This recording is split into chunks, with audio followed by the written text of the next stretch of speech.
اعوذ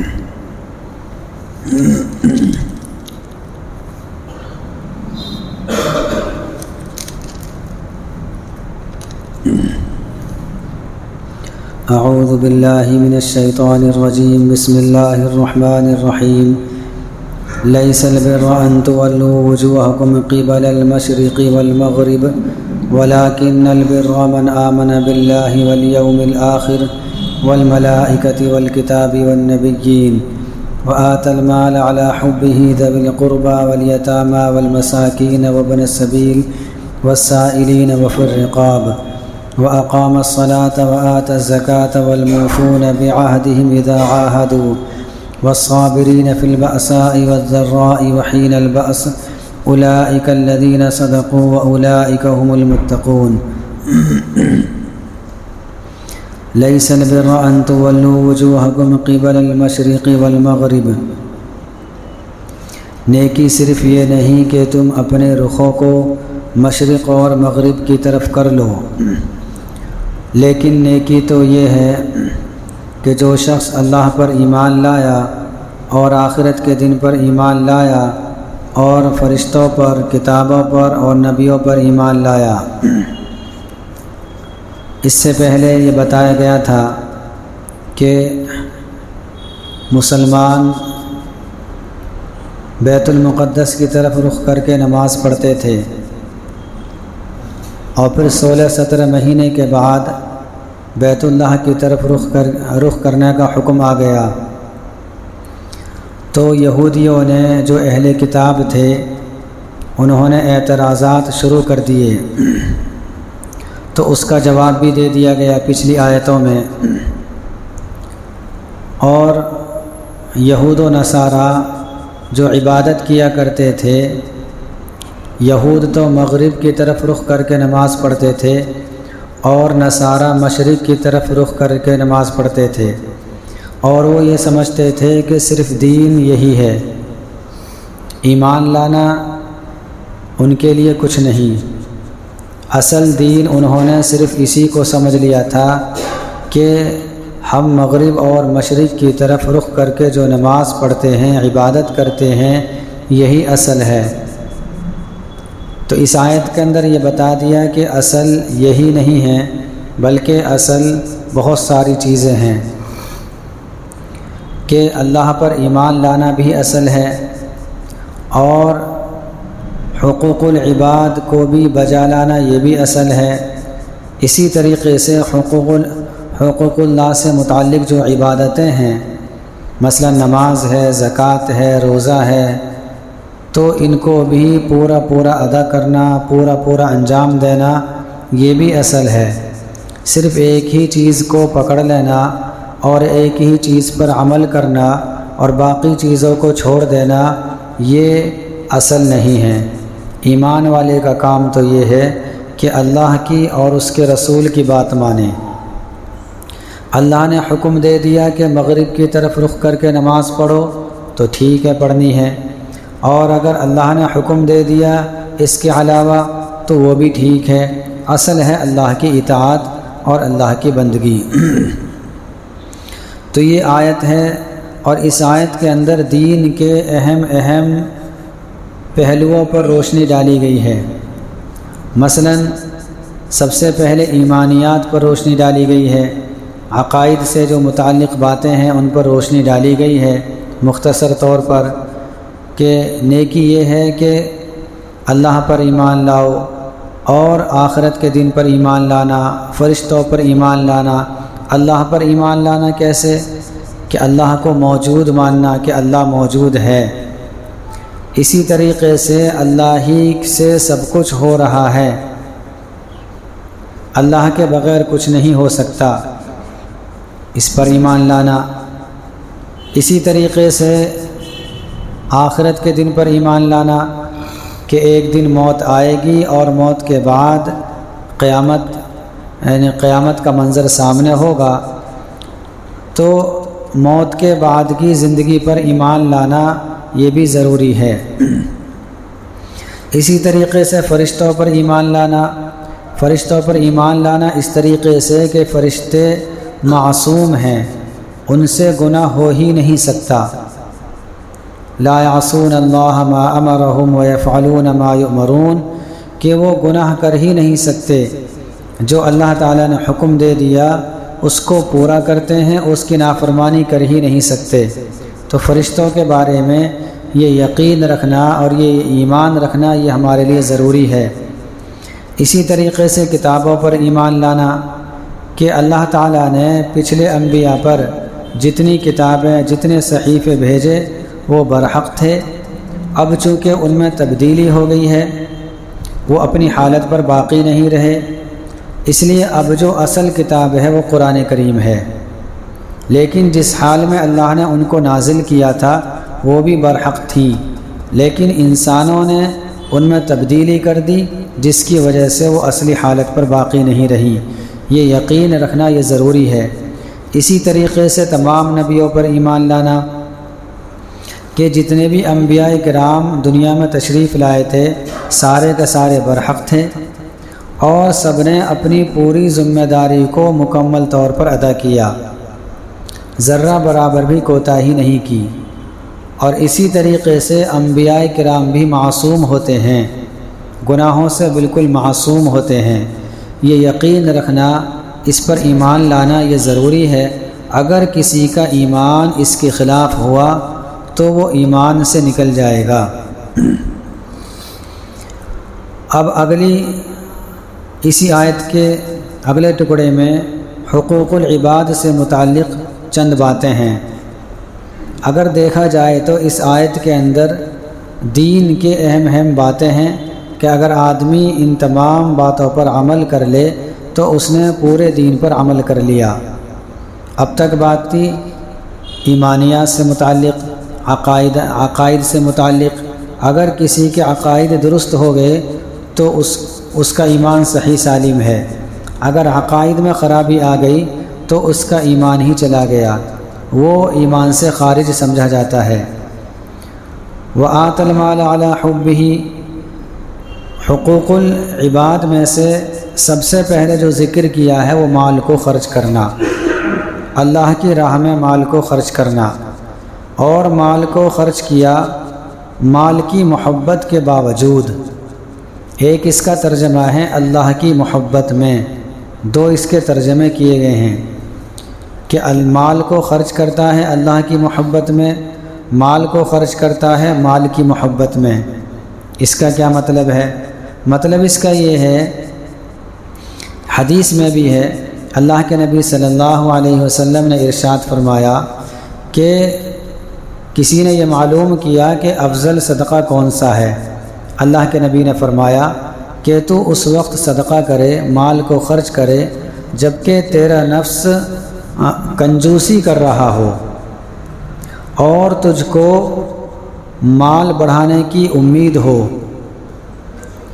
تجھے فقر اور تنگدستی کا خطرہ ہو، اور تو خرچ کرنے میں اتنی تاخیر مت کر کہ تیری جان حلق تک آ جائے، روح حلق تک آ جائے، یعنی مرنے کا وقت قریب آ جائے، اور پھر تو یہ کہنے لگ جائے کہ یہ میرا مال اتنا فلاں کا اتنا فلاں کا۔ اب تو وہ فلاں کا ہو چکا، اب خرچ کرنے سے کوئی فائدہ نہیں۔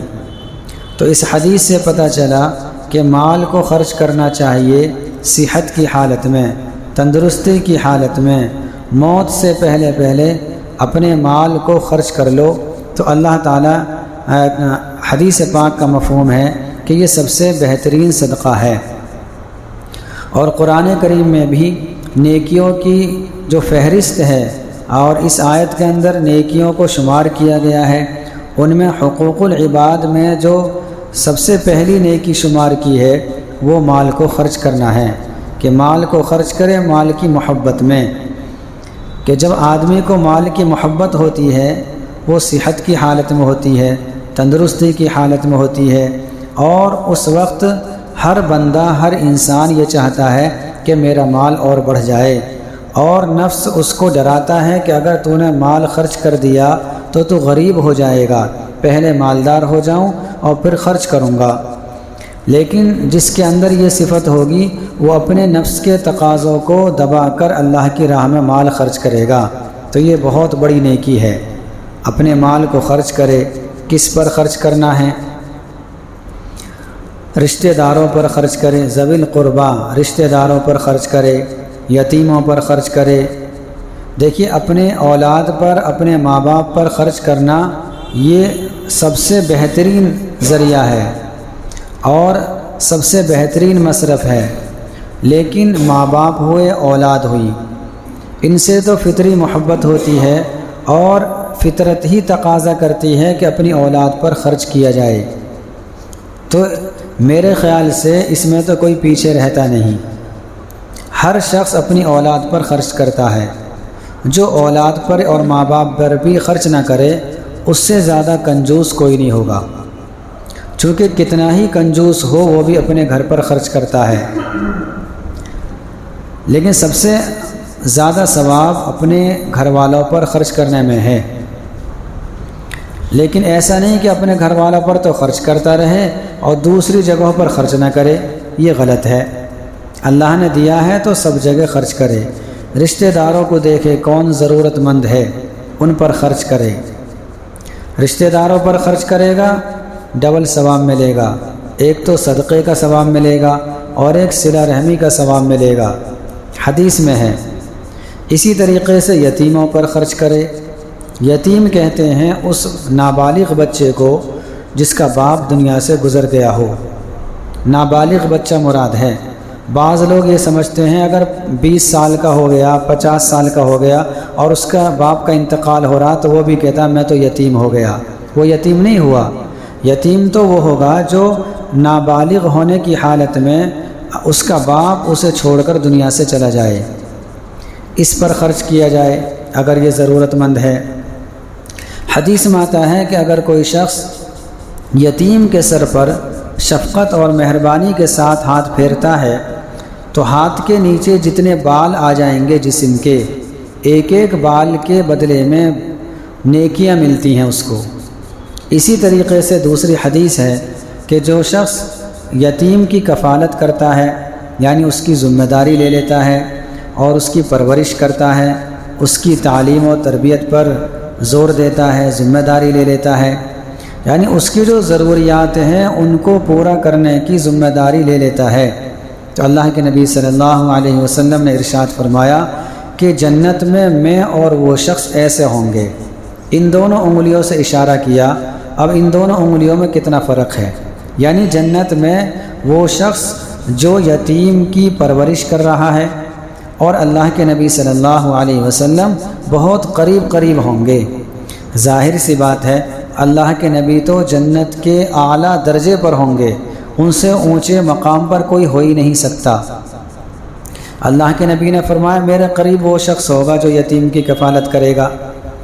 تو اگر کوئی یتیم کی کفالت کر لے تو جہنم میں تو جانے کا ہے نہیں، وہ یہ تو طے ہو گیا، اور جنت میں بھی اعلیٰ درجے پر جائے گا، چونکہ قریب تو جب ہی ہوگا نا۔ ایسا تو نہیں کہ سب سے نچلے درجے میں تو یہ ہو اور اللہ کے نبی سب سے اونچے درجے میں ہو، تو یہ تو بہت دور دراز کا فاصلہ ہو گیا۔ اس لیے یتیم کا خیال کرنا چاہیے، اگر اللہ نے دیا ہے تو اپنے مال کو صحیح جگہ پر لگانا چاہیے۔ اسی طریقے سے والمساکین، مساکین پر خرچ کرو۔ دیکھو ابھی تک خرچ کرنے کی بات چل رہی ہے اور کتنے سارے لوگوں کا تذکرہ کر دیا۔ سب سے پہلے تو رشتہ داروں کا تذکرہ کیا، پھر یتیم کا، اب مساکین۔ مسکین کہتے ہیں وہ شخص جس کے پاس کچھ بھی نہ ہو، اس پر خرچ کیا جائے۔ اللہ کے نبی صلی اللہ علیہ وسلم نے ارشاد فرمایا کہ مسکین وہ نہیں جو سوال کر کے اپنی ضرورت کو پورا کر لے، بلکہ مسکین تو وہ ہے جو اپنے لیے بے نیاز کرنے والی کوئی چیز نہ پائے، یعنی ضرورت کی کوئی چیز نہیں ہے اس کے پاس اور وہ سوال بھی نہیں کرتا۔ اب پتہ کیسے چلے گا کہ یہ مسکین ہے یا نہیں؟ اب ذمہ داری صاحب مال کی یہ ہے کہ وہ تلاش کرے، چونکہ سوال کرنا یہ گویا کہ اپنی عزت کو داؤ پر لگانا ہے۔ بہت سارے ضرورت مند ایسے ہوتے ہیں کہ وہ اپنی ضرورتوں کو دبا کر سوال نہیں کرتے، وہ بھوکا رہنا پسند کر لیتے ہیں اور اپنی ضروریات کو دبانا پسند کر لیتے ہیں، لیکن کسی کے سامنے ہاتھ پھیلانا پسند نہیں کرتے۔ اگر کسی کے بارے میں یہ پتہ چل جائے کہ یہ ضرورت مند ہے، اس کی ضرورت ہے، تو اگر کوئی شخص ایسے شخص پر خرچ کرے گا تو اس کو بہت زیادہ ثواب ملے گا۔ بھی جو دوسرا مسکین ہے جو مانگ لیتا ہے، وہ تو اپنی ضرورتوں کو پورا کر لے گا کہ کسی کے پاس گیا مانگنے کے لیے چلا گیا، کوئی دے گا کوئی نہیں دے گا، لیکن یہ شخص تو ایسا ہے، یہ مانگتا ہی نہیں، اس کو مانگنا بہت دشوار، یہ مانگنے کو بہت دشوار سمجھتا ہے۔ تو ایسے لوگوں کو تلاش کر کے اپنے مال کو خرچ کرنا چاہیے۔ وابن السبیل اور مسافرین پر خرچ کیا جائے۔ ایک شخص مالدار ہے لیکن سفر میں چلا گیا، اس کا پرس چوری ہو گیا، اس کا مال لوٹ لیا گیا۔ اگر ایسے شخص کے بارے میں پتہ چل جائے کہ اس کا مال ختم ہو گیا، یہ ضرورت مند ہے، تو ایسے شخص کو ضرور دینا چاہیے، اس کا بھی بڑا ثواب ہے اگر پتہ چل جائے۔ والسائلین، اور جو سوال کرنے والا ہے، جو مانگنے والا ہے، اس کو بھی دینا چاہیے۔ یہاں ایک مسئلہ یہ سمجھیں کہ مانگنے کو پیشہ بنانا یہ درست نہیں۔ ہاں، اگر اپنی ضرورت کے لیے کوئی مانگ رہا ہے، اسے ضرورت ہے اور وہ مانگ رہا ہے، تو پھر کوئی حرج نہیں ہے۔ ایک صحیح سالم ہے، تندرست ہے، اور اس نے اپنا پیشہ بنا لیا، تو اس کا مانگنا غلط ہے، اس کا مانگنا غلط ہے۔ لیکن ہمارا کام کیا ہے؟ ہمارا کام یہ نہیں کہ ہم اس کو جھڑک دیں، اس کو ڈانٹ دیں، اس کو دھمکا دیں۔ اگر ہمارے پاس ہے تو ہم خرچ کریں، اور اگر ہمیں دینا نہیں ہے تو ہم اس سے معذرت کر دیں کہ ابھی ہمارے پاس نہیں ہے، یعنی نرمی سے بات کریں، سختی سے نہیں۔ قرآن کریم میں ہے وَأَمَّا السَّائِلَ فَلَا تَنْهَرْ، کہ اگر سائل آ جائے اور مانگنے والا ہو تو اس کو جھڑکنا نہیں چاہیے، اس کو پیار سے بات کرے اگر نہیں ہے تو، اگر ہے تو اور دینا ہے تو دے دو، اور اگر نہیں دینا ہے تو سخت کلامی نہیں۔ لیکن اس معاملے میں ہم لوگوں کا رویہ بہت بدلا ہوا ہے، ہم کسی کو بھی جھڑک دیتے ہیں، کسی کے ساتھ بھی ہم سختی سے پیش آ جاتے ہیں، بھی اگر نہیں دینا ہے تو مت دو، لیکن سختی سے پیش نہیں آنا چاہیے۔ یہ قرآن کریم کا فیصلہ ہے کہ نیکی میں سے یہ بھی ہے کہ مانگنے والے کو دے دیا جائے، لیکن مانگنے والے کو پیشہ نہیں بنانا چاہیے، چونکہ حدیث میں یہ بھی ہے کہ اگر کوئی دنیا میں مانگتا ہے بغیر ضرورت کے، جب وہ قیامت میں حاضر کیا جائے گا، اس کے چہرے پر گوشت کی ایک بوٹی تک نہیں ہوگی۔ ایک حدیث میں ہے کہ وہ اس حال میں آئے گا کہ اس کا چہرہ جلا ہوا ہوگا، جھلسا ہوا ہوگا۔ تو یہ اس کے لیے ہے، ہمارے لیے کیا حکم ہے؟ ہمارے لیے حکم یہ ہے کہ ہم اس کو جھڑکیں نہیں، ہم اس کو ڈانٹیں نہیں، اگر نہیں دینا ہے تو نہ دیں، لیکن اس کی عزت سے کھلواڑ نہ کریں۔ وہ تو اپنی عزت کو پہلے سے داؤ پر لگا رہا ہے مانگ کر۔ مانگنا ہر کسی کے بس کی بات نہیں۔ ذرا جو دوسرے کو جھڑک رہا ہے، ڈانٹ رہا ہے، ذرا وہ مانگ کر دیکھ لے، پتہ چل جائے گا کہ یعنی کتنی عزت رہ جاتی ہے۔ وہ بیچارہ اپنی عزت داؤ پر لگا رہا ہے۔ اگر اس کے پاس مال ہے اور ہمیں یقین ہے تو نہ دیں، کوئی بات نہیں، لیکن ہمیں یقین بھی نہیں ہے اور ظاہر ایسا لگ رہا ہے کہ یہ ضرورت مند ہے تو اس کو دے دیں۔ اندرونی حالت کیا ہے اس کی وہ جانے، اس کا کام جانے۔ وفر رقاب، اور گردنوں کو چھڑانے میں کیا مطلب اس کا مطلب یہ ہے کہ پہلے غلامانہ زندگی بسر ہوتی تھی، پہلے غلام اور باندیاں ہوتی تھی۔ اسلام نے آ کر غلامی کو ختم کیا ہے۔ ہمارے ذہنوں میں یہ ہے کہ اسلام میں غلامی تھی۔ اگر ہم اس تاریخ کا مطالعہ کریں گے، اللہ کے نبی صلی اللہ علیہ وسلم جب دنیا میں تشریف لائے ہیں، اس سے پہلے غلامی کی زندگی لوگ بسر کر رہے تھے۔ تو اسلام میں غلامی آئی یا اسلام سے پہلے غلامی تھی؟ اسلام سے پہلے غلامی ہوئی۔ اب اسلام نے کیسے ختم کیا اس کو سمجھیں۔ قرآن کریم میں آپ دیکھیں گے جگہ جگہ، اور حدیث میں آپ دیکھیں گے کہ غلام آزاد کرنے کا اتنا بڑا ثواب ہے، غلام آزاد کر دو اتنا بڑا ثواب ہوگا۔ یہ ثواب کیوں رکھا گیا؟ تاکہ لوگ غلاموں کو آزاد کریں، اور ایک ضابطہ بھی ہے جو آزاد ہو گیا پھر وہ غلام نہیں بن سکتا۔ تو اب اسلام نے غلام کی زندگی کو ختم کیا ہے یا غلام کو بنایا ہے؟ غلامی زندگی کو ختم کیا ہے، ثواب رکھ کر، فضیلت بتا کر، فضائل سنا کر، تاکہ جن لوگوں کے پاس غلام ہیں وہ ان کو آزاد کر دیں، اور پھر وہ غلام نہیں رہیں گے، وہ مالک بن جائیں گے، آزاد ہو جائیں گے، پھر ان کو کوئی خرید نہیں سکتا۔ تو اسلام نے تو غلام اور باندی کے رواج کو ختم کیا ہے، لیکن غیر مسلم ہم پر اعتراض کرتے ہیں کہ اسلام میں تو غلام اور باندیوں کا تصور ہے۔ اگر ہمیں اس کی نالج صحیح ہوگی تو ہم بتا دیں گے کہ اسلام نے تو ختم کیا ہے، یہ تو پہلے سے تھا تصور۔ تو جب اللہ کے نبی صلی اللہ علیہ وسلم دنیا میں تشریف لائے ہیں تو بہت سارے غلام تھے۔ وَأَقَامَ الصَّلَاةَ وَآتَى الزَّكَاةَ، یہاں تک مال کو خرچ کرنے کی بات ہے، حقوق العباد کی بات ہے، اور حقوق العباد میں مال کے خرچ کرنے کو کہا گیا۔ اس سے پتہ چلا کہ مال کا خرچ کرنا کتنا اہم ہے۔ وَأَقَامَ الصَّلَاةَ وَآتَى الزَّكَاةَ، اب یہاں سے حقوق اللہ کا تذکرہ ہے کہ نماز کو قائم کیا اور زکوٰۃ کو ادا کیا۔ پہلے مال کے خرچ کرنے کا تذکرہ آ گیا، اب الگ سے زکوٰۃ کا تذکرہ ہے۔ اس سے پتہ چلا کہ زکوٰۃ الگ ہے، اور زکوٰۃ کے علاوہ بہت سارا حصہ مال میں ہے۔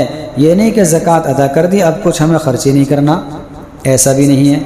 وَالْمُوفُونَ بِعَهْدِهِمْ إِذَا عَاهَدُوا، اور جو لوگ اپنے عہد کو پورا کرتے ہیں جب وہ عہد کر لیتے ہیں، وعدہ خلافی نہیں کرنی چاہیے۔ اگر کسی نے وعدہ خلافی کری تو حدیث کی روح سے پتہ چلتا ہے کہ وہ منافق ہے۔ تو وعدہ خلافی کرنے پر اللہ کے نبی نے فرمایا کہ یہ منافق کی علامت ہے اس کے اندر۔ ہم کتنے وعدہ خلافی کرتے ہیں؟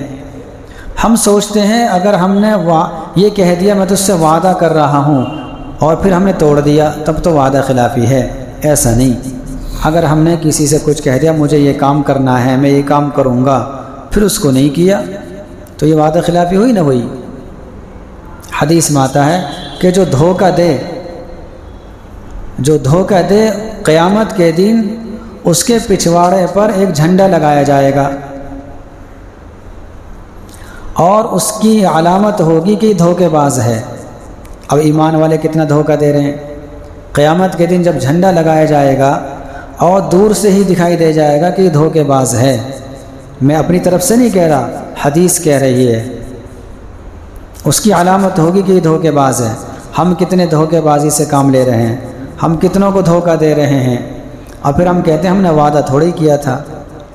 یہ وعدہ ہی ہوتا ہے، کسی کام کو کرنے کے لیے کہہ دینا یہ وعدہ ہی ہے، یہ الگ بات ہے، ایمان والا سمجھتا نہیں۔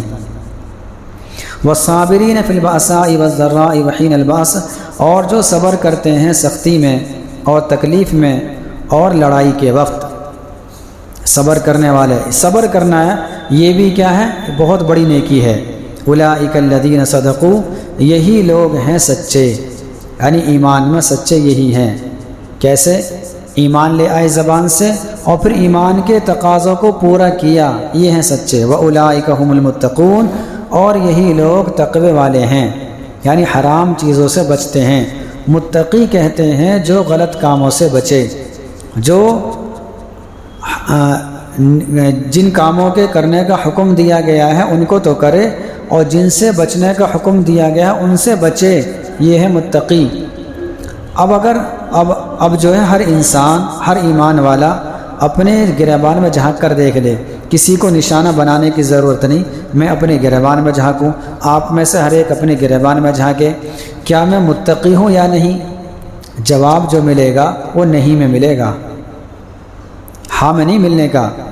ہر شخص اپنے گریبان میں جھانکے گا تو خرابی ختم ہو جائے گی۔ لیکن ہوتا یہ ہے کہ سامنے والے کو دیکھتے ہیں یہ متقی نہیں، ارے وہ ہے یا نہیں اپنے بارے میں دیکھو کہ ہم متقی ہیں یا نہیں، چونکہ اگر ہم برے کاموں سے بچ رہے ہیں تو ہے متقی، لیکن نہیں بچ رہے۔ 99% ایمان والا برائیوں میں ملوث ہے۔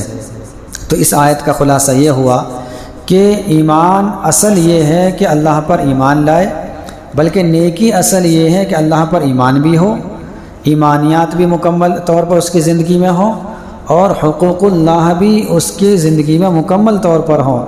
اسی طریقے سے حقوق العباد سے بھی لاپرواہی نہ ہو، تب تو ہے ایمان والا۔ اور اگر ان میں سے کوئی ایک نہیں ہے تو ایمان میں کمزوری ہے۔ اللہ تعالی عمل کرنے کی توفیق نصیب فرمائے۔